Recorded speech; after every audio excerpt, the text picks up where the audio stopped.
Hi hello नमस्कार, स्वागत आहे तुमचं आपल्या यूट्यूब चॅनलमध्ये आणि आपल्या एका छोट्याशा ब्लॉग व्हिडिओमध्ये सुद्धा, ज्याचं नाव आहे हाऊस क्वीन रुही। तर सकाळ घरातली सगळी कामं आवरली आणि छान असं सिंपलसे रेडी होऊन निघालेलो आहे। आज आहे भाचीबाईचा साखरपुडा आणि आम्ही नवरीचे मामा मामी असल्यामुळे आम्हाला कार्यालयात सगळ्याच्या अगोदर जाण्याचा आदेश होता नंदुबाईंचा, त्यामुळेच आम्ही इथे कार्यालयात आलो।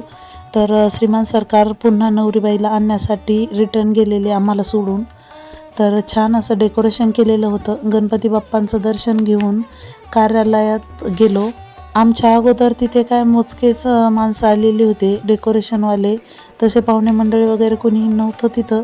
मागच्या ब्लॉगमध्ये जसं सांगितलं की नवरीबाईच्या घरासमोरच लग्नाचं ठरलेलं होतं, परंतु आमच्या नगर भागात फार असं अवकाळी पावसाचं वातावरण निर्माण झालेलं आहे। 2-3 दिवसापासून फार पाऊस वगैरे येत होता, त्यामुळे अचानक कार्यालयाचा प्लॅन ठरला।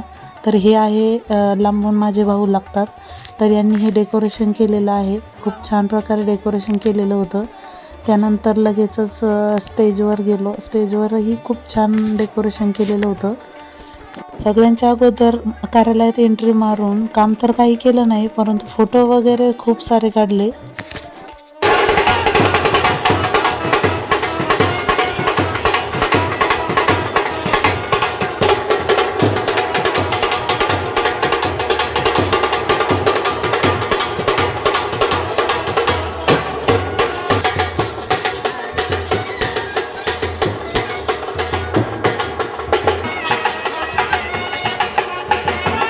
तर नवरदेव पोहोचायला अजून थोडासा वेळ होता, तर म्हटलं चला स्वयंपाक बघून येऊया। तर ही आहे छोल्याची भाजी आणि इकडे बटाट्याची मिक्स भाजी, बटाटा वाटाण्याची भाजी पण बनवलेली होती आणि इकडे होता भात। ऊन वाढल्यामुळे मठ्ठा पण ठेवलेला होता।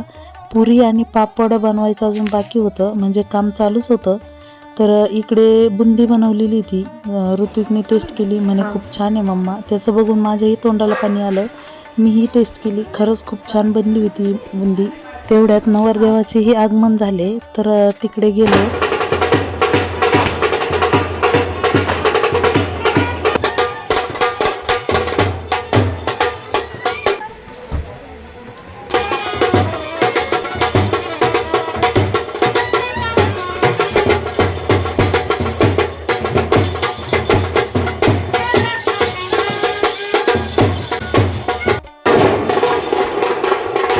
नवरदेवाचे तर आगमन झाले होते, परंतु म्हटलं नवरीबाईचं किती आवरलंय बघून यावं। नवरीबाईचा मेकअप माझ्या मैत्रिणीलाच दिलेला होता, त्यामुळे खूप छान पद्धतीने तिने मेकअप केला होता आणि खरंच खूप छान दिसत होती आमची नवरीबाई। तर नवरीबाईला मांडवात घेऊन गेलो। नवरीबाईला आणि नवरदेवाला नाव विचारण्याचा कार्यक्रम वगैरे झाला आणि श्रीमान सरकार होते नवरीचे मामा, त्यामुळे नवरदेवाचे मामा आणि नवरीच्या मामांनी सुपारी फोडण्याचा कार्यक्रम केला। त्यानंतर बरंचसं शूट घेण्याचं राहिलं, कारण मोबाईल डिस्चार्ज झालेला होता।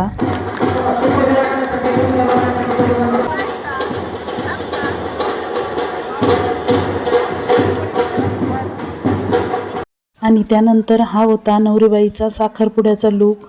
आणि आमच्या नवरीबाईला प्रत्येक लूक हे सिंपल आणि साधे करायचे होते, परंतु साधेपणातच खूप छान दिसत होती नवरी।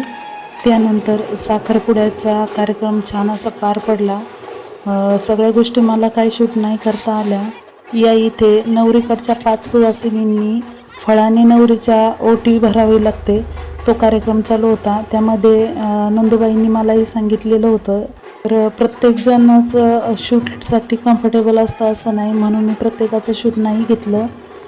असा होता आजचा साखरपुड्याचा दिवस। कसा वाटला? आवडला असेल तर व्हिडिओला एक लाईक नक्की करा आणि चॅनल अजून सबस्क्राईब केलं नसेल तर चॅनलला सबस्क्राईब करा।